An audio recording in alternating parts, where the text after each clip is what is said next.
नमस्कार बच्चों, आज से हम यूनिट सेकंड स्टार्ट करने वाले हैं और यूनिट सेकंड का नाम है रेक्टिफायर सर्किट।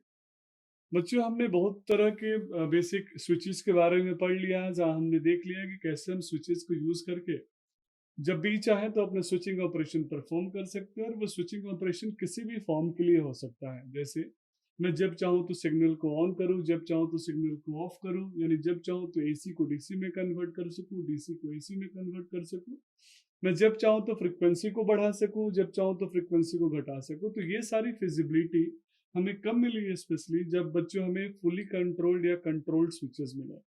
तो इस यूनिट 2 में हम जब रेक्टिफायर सर्किट पढ़ेंगे तो इसमें दो तरह के हम कंट्रोल सर्किट्स पढ़ेंगे। एक जो कि अनकंट्रोल्ड होगा और दूसरा जो कि कंट्रोल्ड होगा। जब हम अनकंट्रोल्ड सर्किट की बात करेंगे बच्चों, तो हम बात करेंगे डायोड्स के, यानी डायोड और उसके एप्लीकेशंस के, कि कैसे हम डायोड को यूज करके यहाँ पे एसी सिग्नल को डीसी में कन्वर्ट कर सकते हैं। और बच्चों, यहाँ आपके मन में सवाल आएगा कि जब हमारे पास ऑलरेडी डायोड सर्किट है तो सर हम कंट्रोल्ड सर्किट को क्यों पढ़ेंगे? हम इसलिए पढ़ेंगे बच्चों, क्योंकि डायोड सर्किट का अपनी लिमिटेशंस है। सबसे पहला और मेजर लिमिटेशन क्या है बच्चों? कि डायोड सर्किट में हम फायरिंग नहीं कर सकते। मीन्स अब जब चाहे तब उसमें ऑन नहीं कर सकते, बस वो फॉरवर्ड बायस होगा और ऑन हो जाएगा, रिवर्स बायस होगा तो ऑफ हो जाएगा। तो इसीलिए डायोड जो कन्वर्टर है लिमिटेड ऑपरेशंस के लिए यूज होता है, और अभी मैं ऐसे बोल सकता हूँ कि बहुत रेयर एप्लीकेशंस है। इसलिए बच्चों, हम फुली कंट्रोल्ड यानी कंट्रोल्ड कन्वर्टर्स के बारे में भी पढ़ेंगे। जब हम अनकंट्रोल्ड के बारे में पढ़ेंगे बच्चों, तो अनकंट्रोल्ड के कुछ टाइप्स होंगे। जैसे हम अनकंट्रोल्ड में हाफ वेव रेक्टिफायर पढ़ेंगे, फुल वेव रेक्टिफायर पढ़ेंगे। हाफ वेव रेक्टिफायर में बच्चों हम अलग अलग कॉम्बिनेशंस पढ़ेंगे। कॉम्बिनेशंस में यानी लोड बहुत सिंपल सा होगा, एक रेसिस्टिव लोड लगा दूंगा, जैसे हीटर मुझे ऑन करना है स्विच के थ्रू, तो या फिर ऐसे बहुत सारे एप्लीकेशंस है जहाँ पे हीटिंग वेल्डिंग का प्रोसेस करते हैं, तो वहां पे हम रेसिस्टिव लोड का बेसिकली एप्लीकेशंस करते हैं। तो रेसिस्टिव लोड के लिए पढ़ेंगे, इंडक्टिव लोड का एनालिसिस समझेंगे, कैपेसिटिव लोड के पे क्या एक्शन होगा डायोड के स्विचिंग का वो समझेंगे। फिर हम कॉम्बिनेशंस पढ़ेंगे कि आर के साथ एल, आर ए लोड पे क्या होगा अनकंट्रोल्ड स्विच, आरसी लोड के साथ क्या होगा। इन सभी को पढ़ने के बाद बच्चों फिर हम हाफ वेव रेक्टिफायर, फिर उसके बाद फुल वेव रेक्टिफायर का एनालिसिस करेंगे। और हाफ वेव और फुल वेव में फिर अलग अलग वेरिएशंस ऑफ लोड के बारे में समझेंगे।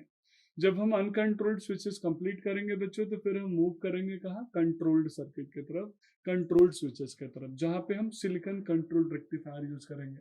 बच्चों, ऐसे मल्टीपल ऑप्शंस हमारे पास हो सकते थे। जैसे मैंने अगर यहाँ सर्किट में यूनिट 2 में अगर सिलिकॉन कंट्रोल्ड रेक्टिफायर यूज किया है, इसका मतलब ये नहीं कि सिर्फ सिलिकॉन कंट्रोल्ड रेक्टिफायर ही यूज होता है। हम यहाँ पे बीजेटी भी यूज कर सकते हैं, आईजीबीटी भी यूज कर सकते हैं, मॉसफेट भी यूज कर सकते हैं। यानी वो सारे के सारे कंट्रोल्ड स्विच जो हम यूज पढ़े हैं ऑलरेडी यूनिट 1 में, वो हम यूज कर सकते हैं। पर कहाँ यूज करेंगे ये आपको डिसाइड करना है। ऑलरेडी मैंने आपको यूनिट 1 में पढ़ा दिया है। इन्वर्टर में हम आईजीबीटी यूज करेंगे, कहाँ बीजेटी यूज करेंगे, कहाँ मॉसफेट यूज करेंगे।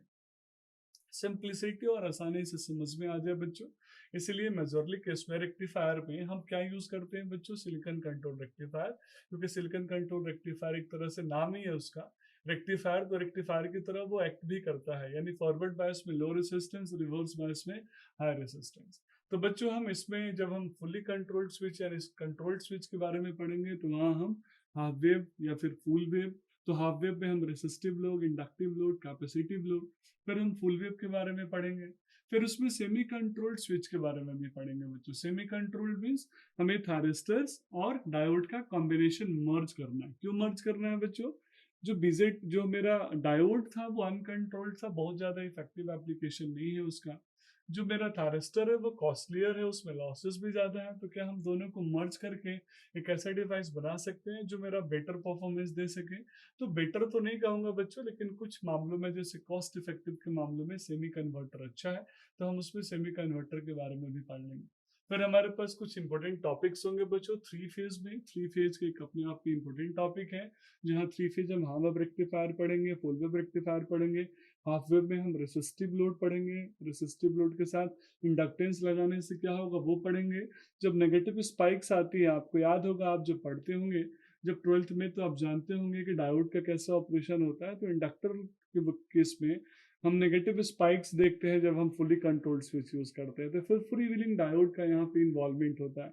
तो इन सभी चीजों को हम यूनिट 2 में कंबाइन करेंगे। तो आई होप यूनिट 2 आपको समझ में आया होगा हमें क्या पढ़ना है। यूनिट 2 बहुत इंटरेस्टिंग है, प्लस आपके यूनिवर्सिटी एग्जाम प्लस आपके कॉम्पिटिटिव एग्जाम के पर्पज से काफ़ी यूजफुल है। बस कंडीशन यही है, इसके प्री रिक्विजिट्स यही है कि आप डायोड का और साथ में सिलिकॉन कंट्रोल रेक्टिफायर का एटलीस्ट वर्किंग प्रिंसिपल और उसके जो बेसिक ऑपरेशन है वो अच्छे से आप समझ लें। That's all about this video. Thank you so much.